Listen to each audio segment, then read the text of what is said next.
Cube roots हम यहाँ पर आज सीखेंगे। इसको हम क्वेश्चन के थ्रू समझेंगे।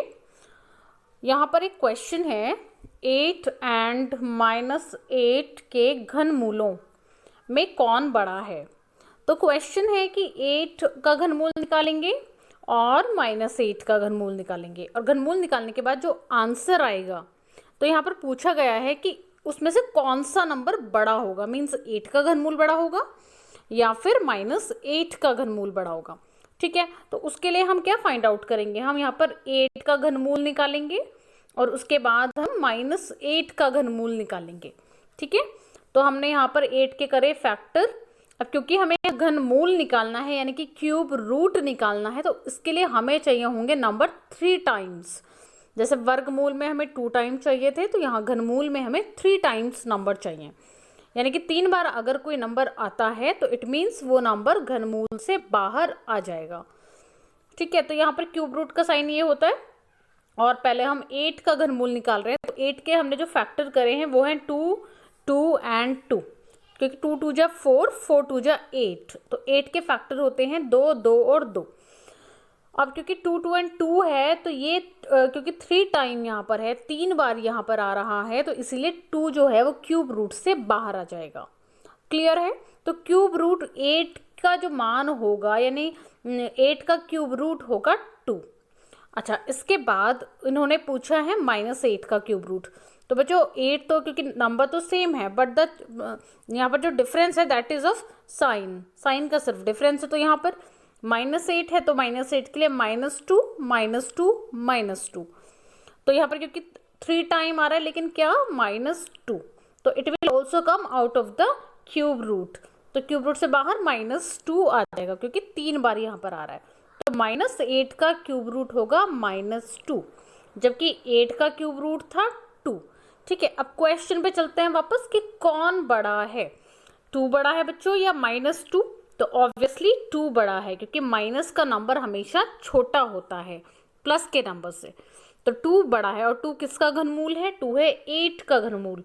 तो आंसर आएगा 8 का घनमूल बड़ा है। और बड़े का साइन कौन सा होता है? This one. ठीक है, छोटे की तरफ ये वाला सिंबल जाता है। ठीक है, तो 2 बड़ा है -2। नेक्स्ट क्वेश्चन में यहाँ पर पूछा गया है कि 32 को किस पूर्ण संख्या से गुणा करें कि गुणनफल पूर्ण घन बन जाए। बच्चों सेम क्वेश्चन हमने लास्ट चैप्टर यानी स्क्वायर एंड स्क्वायर रूट्स में भी समझा था कि किस नंबर से डिवाइड करें या किस नंबर से मल्टीप्लाई करें कि जो नंबर है, जो गिवन नंबर आपको है क्वेश्चन में, वो पूर्ण वर्ग बन जाए। अब क्योंकि हम घन का चैप्टर कर रहे हैं, तो यहाँ पर क्या क्वेश्चन, क्वेश्चन सेम है बट यहाँ पर पूछा है पूर्ण घन बन जाए। तो बच्चे जब ये पूछा जाए कि नंबर पूर्ण घन बन जाए, तो इसका मतलब होता है कि जो सवाल में नंबर दिया हुआ है वो नंबर पूर्ण घन नहीं है।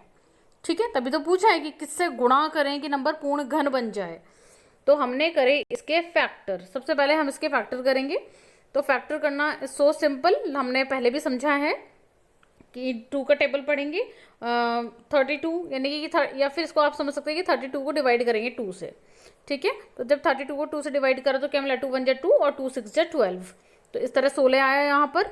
और इसके बाद देखो यहाँ पर 16 है, तो 2 8 जा 16 है ना। 2 का टेबल पढ़ेंगे 8 टाइम, जो कि 16 आएगा तो रुक जाएंगे। 2 8 जा 16, ऐसे 2 2 जा 4, 2 2 जा 4 और 2 1 जा 2। तो यहाँ पर हो गया 2 4 जा 8, 2 2 जा 4, 2 1 जा 2। इस तरीके से यहाँ हो गए इसके फैक्टर्स। ठीक है बच्चों, कुछ नहीं है, सिर्फ पहाड़ा पढ़ना होता है, और अगर ऐसे नहीं होता है तो आप भाग करके भी देख सकते हैं।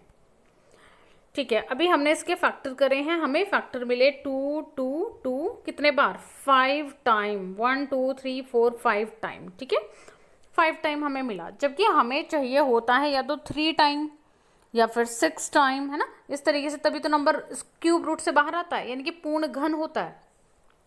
अब यहाँ पर हमें जो नंबर मिला हुआ है इसका फैक्टर आया है 2 2 2 कितने बार? 5 बार। तो बच्चों ये 3 बार है यहाँ पर, ये तो क्यूब रूट से बाहर आ जाएगा। मीन्स ये जो है इसका तो कोई प्रॉब्लम है नहीं। यहाँ पर जो 2 2 है, अगर यहाँ पर एक 2 और होता तो हम क्या कहते कि मतलब, क्योंकि यहाँ पर हमें 3 टाइम नंबर चाहिए होता है, तो 3 टाइम यहाँ मिल जाता और 3 टाइम यहाँ मिल जाता। तो हम कह सकते थे कि पूर्ण घन है। बट यहाँ पर किसकी कमी है, यहाँ पर 3 टाइम इसका होने में किसकी कमी है, तो 2 2 बार है, एक बार और अगर होता तो किसकी कमी है, 2 की कमी है। तो यानी कि 2 यहाँ पर होना चाहिए था, तो जिसकी कमी है हम लिख देंगे 32 में, क्योंकि 32 है सवाल में, 32 में 2 से गुणा करने पर। ठीक है, अब ये 2 कहाँ से आया, ये आपको अच्छे से समझ में आ गया होगा। गुणा करने पर गुणनफल पूर्ण घन बन जाएगा, यानी कि जिसकी कमी होगी हम बोलेंगे उसकी गुणा करने पर गुणनफल पूर्ण घन बन जाएगा।